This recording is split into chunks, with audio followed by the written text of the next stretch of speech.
สวัสดีค่ะ วันนี้ใหม่จะมาสอนภาษามงนะคะ ภาษามงวันนี้ขอเสนอคำว่ากินข้าว กินข้าวน่อหมอน่อหมอ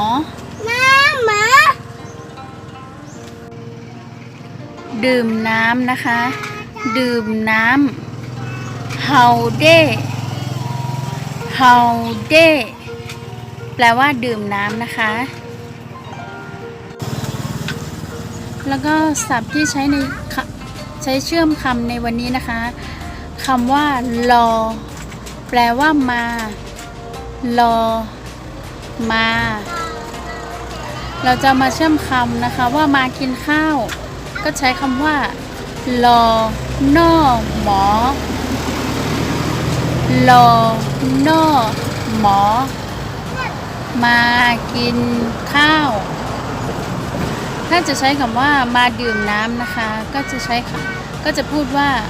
รอเฮาเด้รอเฮาเด้แปลว่ามาดื่มน้ำนะคะเทคนิคการจำในวันนี้นะคะให้จำคำว่ากินข้าวนอหมอกินดื่มน้